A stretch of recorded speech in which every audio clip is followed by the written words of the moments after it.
As of June 18, the CDC says zero confirmed Andes-virus cases in the United States from this outbreak.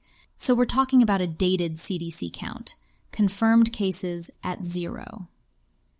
If you're just joining, the MV Hondius outbreak started as a cruise ship cluster of Andes strain Hantavirus, then grew into a multi-country contact tracing operation after a May 2 alert. European officials have described EU coordination through ECDC guidance and a very low general population risk for the EU and EEA, while passengers and evacuees have been followed across borders. This is Hantavirus Watch, and today, for the first time, we've got the WHO Outbreak Notice and the CDC FAQ in hand. So let's read the fine print and look for the gaps. We'll keep tracking MV Hondius Andes-virus outbreak. Follow the show so the next update finds you. Here's what the World Health Organization is reporting. So this is the WHO Disease Outbreak Notice, DON 600, and it goes at the top of the paper stack.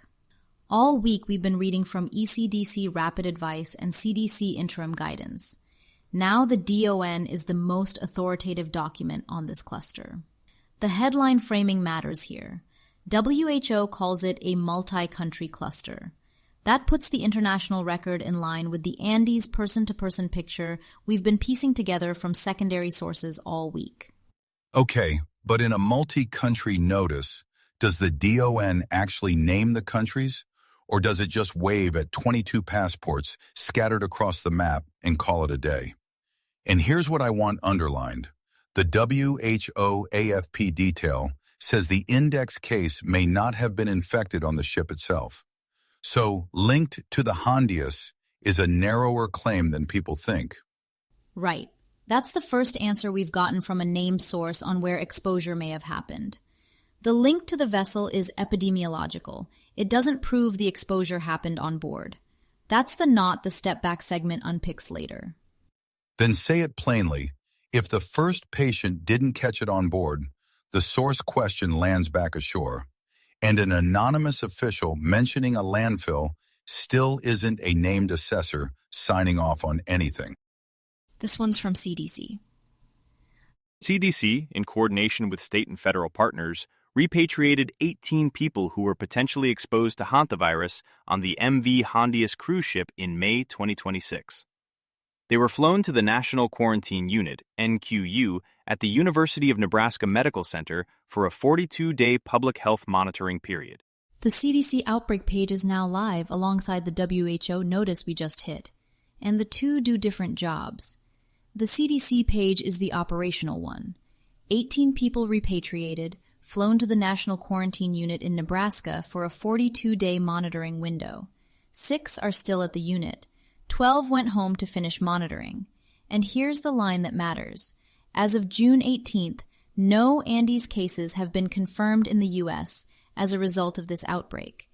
Right, and I want to sit on that word, confirmed 0. CDC has looked and put a date on the number. 12 people are out finishing a 42-day clock at home, and the count is still 0. And the page says it plainly, pandemic risk extremely low, overall risk to the American public and travelers extremely low. That bright line is still holding, even with Andes being the one hantavirus that spreads person to person. Extremely low for whom, though? Because the page is built off a 42-day window for people who shared air with this thing on the Hondius. Extremely low to a guy in Ohio is not the same as extremely low to the 6 people still in Nebraska. CDC writes. Andes-virus is a type of hantavirus that can cause severe respiratory disease in people. It is not a new virus and is normally found in areas of South America. Hantavirus disease surveillance in the United States began in 1993 during an outbreak of severe respiratory illness in the Four Corners region, the area where Arizona, Colorado, New Mexico, and Utah meet. The CDC FAQ is dated June 18, and it puts one line in writing that's worth pinning down. No cases of Andes virus have been confirmed in the United States from this outbreak. Confirmed 0 means CDC has said it out loud and dated it. Right, and the same page says the pandemic risk stays, quote, extremely low. So I want to know what that rests on, because Andes is the one strain that can go person to person. And the FAQ gives you the historical baseline. 890 hantavirus cases in the U.S. across 30 years, 1993 to 2023, including an Andes case in Delaware back in 2018. Okay, but extremely low for whom, Sarah? The general public out shopping, or somebody sharing a quarantine flat with a confirmed case?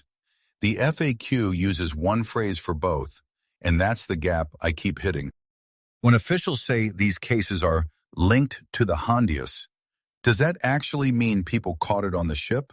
Or could it have been a port stop, a shore excursion, somewhere on land? And how do investigators even begin to untangle that? Yes, that distinction matters. Investigators already have one clean example where linked to the ship and infected on the ship part ways.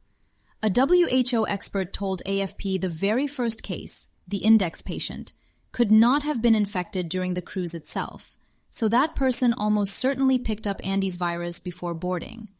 Reuters has the Hondius leaving the southern tip of Argentina in late March, and Andes-virus is endemic in that region, so a pre-boarding rodent exposure in Patagonia is a plausible origin for that first case.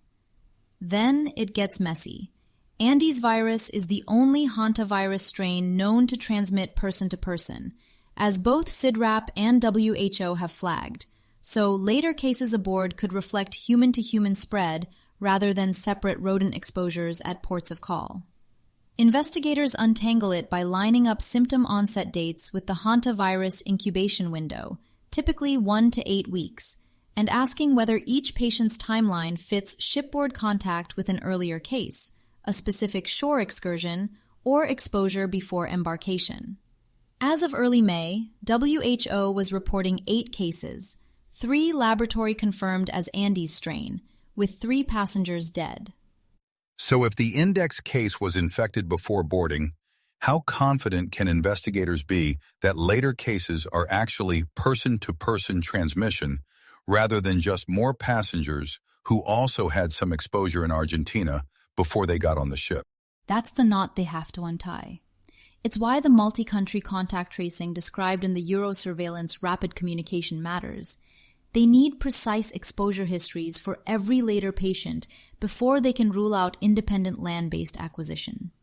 In the next updates, watch the sequencing.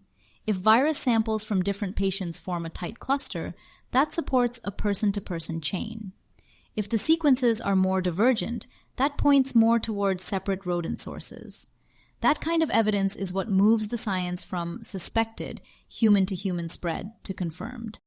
If you follow Hantavirus Watch for focused, no-nonsense briefings, try Anthropic Pentagon Watch, a daily look at Anthropic's fight with the DoD over Claude, military AI use, autonomous weapons, and procurement blacklisting. Find it wherever you listen to podcasts. You'll find links to every story we covered today in the show notes, so if one caught your attention, you can read further there. That's Hantavirus Watch for today. This is a Lantern podcast.